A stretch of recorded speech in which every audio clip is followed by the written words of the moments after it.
Será que o top 10 da atualidade ele é mais fraco do que o padrão dos top 10 de simples da ATP ao longo da história? Ou, pelo menos, dos últimos anos?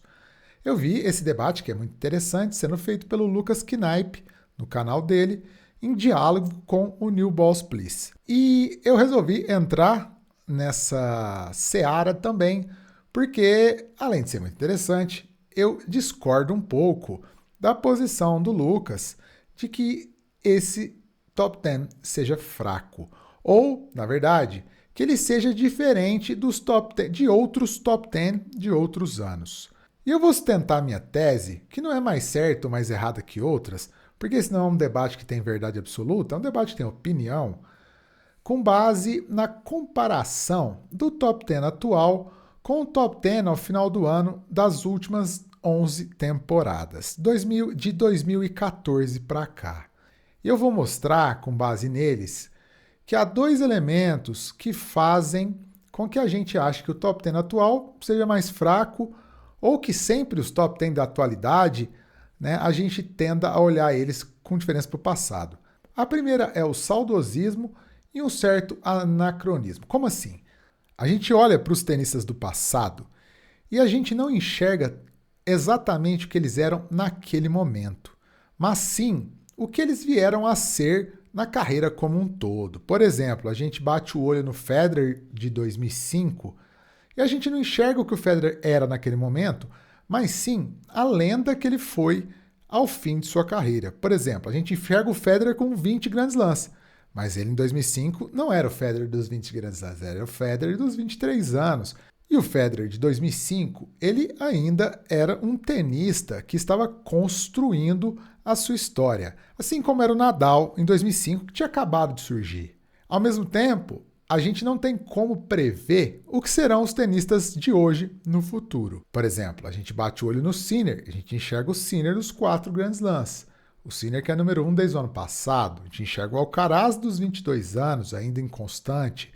Quando a gente olha o Nadal de 2006, 2007, a gente não lembra que ele era um tenista em formação que só ganhava no Saibro, que viria a ganhar mais coisas depois.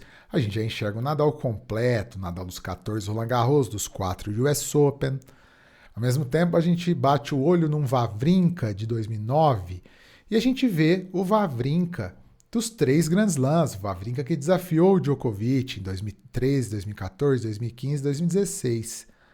Ao mesmo tempo, a gente olha o Draper, a gente não sabe o que ele vai ser no futuro. Será que ele vai chegar lá? O presente, é claro, ele não vai ter as marcas do futuro como o passado tem as marcas do presente. Então vamos dar uma olhada nos top 10 desde 2014, bem rapidamente. E antes da gente entrar nos rankings, eu queria deixar um abraço especial para o Arthur Salviano, um garoto de 8 anos que esteve aqui no meu estúdio, inscrito no canal. A mãe dele trouxe ele até aqui para ele dar uma olhada nas raquetes, conhecer como são as coisas por aqui, porque ele está aqui em Uberlândia jogando o Brasileirão Juvenil Kids, jogando a categoria até 9 anos. Ele foi muito bem, hein? Joga muito bonito, canhotinho, foi até as quartas de final, deu um show nas quartas, perdeu, mas mostrou um fair play muito legal. Garoto nota 10. Então, ó, abraço pro Arthur, espero que você volte por aqui mais vezes. E a garotada que estiver aqui no Brasileirão, foi inscrita no canal e quiser dar uma chegada aqui para ver a raquete do João Fonseca, raquete da Naná, do Gutão, as raquetes que eu tenho aqui, conhecer um pouquinho, estão convidados. Então, bora ver os rankings. Então, top 10 de 2014, né? Djokovic, Federer, Nadal, Wawrinka, Nishikori, Andy Murray, Thomas Berdych, Raonic, Cilic e Ferrer. Eu coloquei esse como o balizador inicial porque é um top 10 muito pesado mesmo, assim, com tenistas que naquela época já eram consolidados. Num top 10 que não tem renovação em relação a anos anteriores. Uma média de idade de 28 anos, o mais jovem era o Raonic, com 23. Tínhamos já 2 acima de 30, mais um Big Three já consolidado, um Wawrinka já campeão de Grand Slam, um Andy Murray já campeão de Grand Slam consolidado, e 9 tenistas ao todo finalistas de Grand Slams. Esse é um top 10 aí acima da média, isso não podemos duvidar. 2015 temos aí um top 10 muito parecido, né? Djokovic, Murray, Federer, Wawrinka, Nadal, Berdych, Ferrer, Nishikori, Gasquet e Tsonga. A única diferença é que o Nadal caiu um pouco nessa temporada por lesão, o Gasquet e o Tsonga entrando ali na 9ª e na 10ª posição. 2016, ainda mantemos a estrutura basal, porém sem Federer no top 10, com Nadal na 9ª posição, mas com Murray e Djokovic sustentando ali. Mas aparece o número 3 diferente, ó. Milos Raonic, o tenista que não foi campeão de Grand Slam. A gente já vê que tem uma mudança. Já tem uma média de 28 anos, ainda com baixa renovação, né? Tenistas daquela geração trocando de posição com o Federer de fora. Aí vem o pulo do gato. Top 10 de 2017. Ainda que ele mantenha 2 Big Three na liderança, Nadal e Federer, ele já começa a ser um pouco diferente. Por quê? Um outro fator de desequilíbrio do Big Three, da geração Big Three, eram os tenistas dessa geração Big Three que não eram os Big Three. Wawrinka, Murray, Cilic, esse ainda tá aí, Del Potro, Tsonga, Thomas Berdych. Desses aí, ó, só sobrou o Cilic. E esse será aí um dos últimos anos que o Cilic vai aparecer. E também começam a aparecer tenistas que já não eram tão expressivos à época e que também não tiveram tanta expressividade depois. Davi Goffin, Jack Sock, Pablo Carreno Busta, o próprio Dimitrov, número 3 do mundo, mas que foi uma temporada atípica dele. Ele é sempre um cara que circulou ali entre 10 e 15. E aparece também o Alexander Zverev, número 4 do mundo.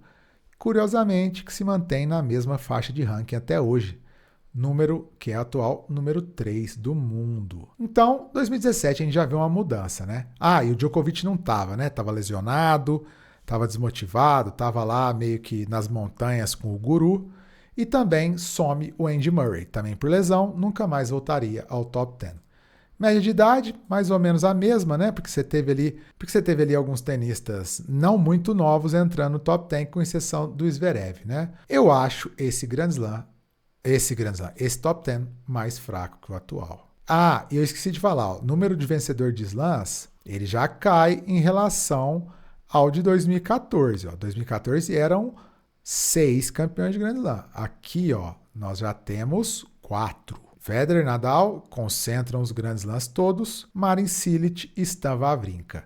Claro, sempre considerando títulos de Grand Slam naquela época, já que o Thiem viria a ganhar o Grand Slam dele. 2018. Aí a gente tem uma renovação com tenistas mais velhos, né? Curioso. Mantém-se, o Big Three voltam a ser os 3 melhores. Zverev se mantém na 4ª posição, isso é um balizador importante. Del Potro volta para o top 10 pela primeira vez desde 2013 e entram 2 tenistas com mais de 30. Pela primeira vez terminam em top 10. Kevin Anderson, 32 anos, John Isner, 33 anos. Mas a baliza que a gente olha é quem? Big Three. Aí temos 2019. Uma média alta, 28 anos, mas ela um pouco culpa do Big Three. Porque começa a aparecer uma renovação diferente. Temos o Thiem aí, que já estava há algum tempo, que é o único tenista de destaque nascido entre 89 e 96, né? São 7 anos sem que haja um campeão de Grand Slam. Na verdade, são mais, né? Porque o campeão de Grand Slam mais novo tinha sido Del Potro, de 88.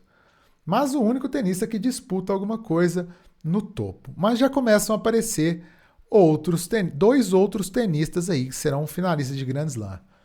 Um deles campeão. Daniil Medvedev e Tsitsipas. Zverev se mantém por ali. Entra o Berrettini, né, que é um top 10 já de um patamar um pouco abaixo. Entra Roberto Bautista Agut e Gael Monfils. Gael Monfils volta, né? E o Bautista Agut, 31 anos, termina em top 10. Então, 2019, apesar do Big Three, nada muito diferente do atual. 2020, esse já tem uma renovação completa, né? Se a gente somar o que era em 2016 para 2020, já muda quase tudo, exceto quem? Big Three. e o Zverev que apareceu em 2017, né? Mas o resto já é outra geração. Mas Djokovic e Nadal lideram, Federer em quinto. Esse é um top 10 muito influenciado pela pandemia, porque ela congelou o ranking. Então o Federer jogou um torneio no ano e terminou em quinto, né? Porque ele carregava os pontos de 2019 e 2018 nesse ranking dele aí. Então, aí a gente já vê, né? É muito parecido com o atual, só que com o Big Three no meio. 2021 já some o senhor Roger Federer, Nadal cai um pouco, Djokovic se mantém na liderança e já temos um cenário já com tenistas que estão aí até hoje. Com o Sinner na 10ª posição, né? Com o Casper Ruud, bem jovem, Medvedev um número 2 diferente pela primeira vez desde 2005, que não é do Big Three, e apenas 3 vencedores de Grand Slam, Djokovic, Medvedev e Nadal. 2 tenistas apenas com mais de 30, ausência do Federer, é uma renovação e uma média de idade já a mais baixa de todos que eu vou analisar, 25,5 anos. 2022, aí já muda tudo. Influenciado ainda pela pandemia e pela proibição do Djokovic de jogar alguns torneios, e temos pela primeira vez um número 1 fora de Big Three mais Murray, Carlos Alcaraz. Com Casper Ruud terminando em terceiro, Djokovic que foi o melhor tênis da temporada, né, que mais venceu em porcentagem, mas que não jogou 2 Grand Slams, Australian Open e US Open, um monte de Master 1000. Mas temos aí nomes figurinhas carimbadas da atualidade. Rublev, Fritz, Hurkacz, Tsitsipas. Só o Rublev se mantém no top 10 atual. Aliassime também. Então tem o Nadal e o Djokovic e o Alcaraz pesando ali para cima, mas, né, não sei se é muito diferente do atual. 2023, Djokovic em primeiro e ele é o único Big Three que se mantém. Esse aqui é quase igual ao atual, é muito recente. E a média de idade se mantém parecida com a de 2024, 25,5 anos. A mesma, na verdade. Aí temos 2024, ano passado, muito parecido, mas com o aparecimento do Sinner na primeira colocação, revezando aí com Alcaraz, Djokovic lá para baixo, 7ª colocação, mais ou menos a mesma turma, e uma média de idade um pouco mais alta, 27,4.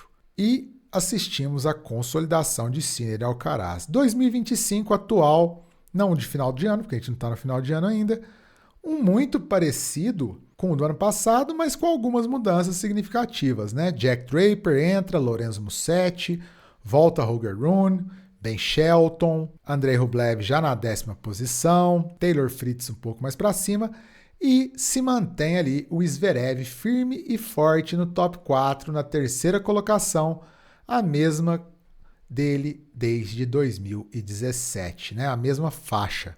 Para mim, isso é um balizador. Média de idade baixa, 25,5 anos, ou seja, uma nova onda de renovação com Alcaraz e Sinner, dessa vez já muito, muito, muito acima dos demais. Inclusive, aí a gente já coloca que temos talvez um Big Two se formando, né?